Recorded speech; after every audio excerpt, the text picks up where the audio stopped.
Ustoz, o'sha bahoni qo'yib bering. Bugun ham darsga kech qolib kelding. Vaqtliroq turib, uxlavermasdan darsga kelsa bo'ladi-ku. Bilasiz, kechasi bilan ishlayman. Kontraktimni o'zim to'layman. Ishlab kontrakt to'layotgan talaba bitta sanmassan. Ko'p talaba ishlab o'zini kontraktini o'zi to'layapti. Ustoz, yordam qiling. Bo'pti, bitta savol beraman. Xo'p.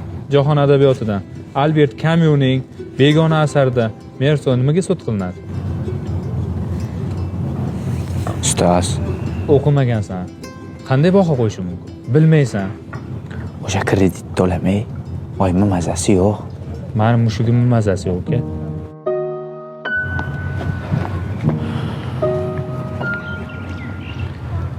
Qo'y bermadimi? Yo'q. Yordaminglar kerak. Shu domning ichiga hech kim yoqmaydi-da. Uramizmi? Yo'q-a. Yuringlar-da. Ustoz, metrogacha yetib olaylik.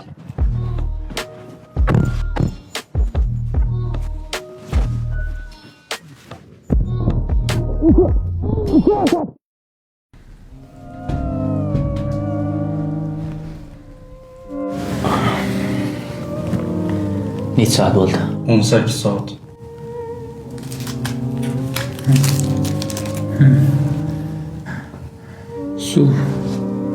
Suv. Bahromov, o'sha bahoyingni qo'yib beraman. Suv ber. Yo'q. Suv.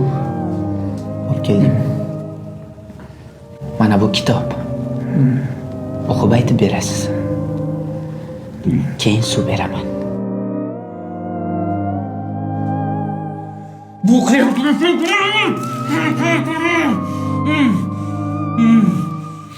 Siz ham qilayotgan ish jinoyat. Faqat uni javobgarligi yo'q. Qanaqasiga tirik qolish uchun kurashayotgan odam kitob o'qib ilm olishi mumkin. Men o'zimdan bechora yasamoqchi emasman. Shunchaki insoniylik jihatdan tushunasiz deb o'ylabman xolos.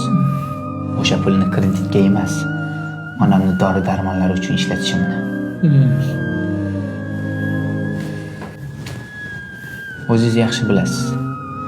Qorni och olim ilm bilan shug'ullanmaydi ustoz. Bahromov, yana uxlayapsanmi? Doskaga chiq.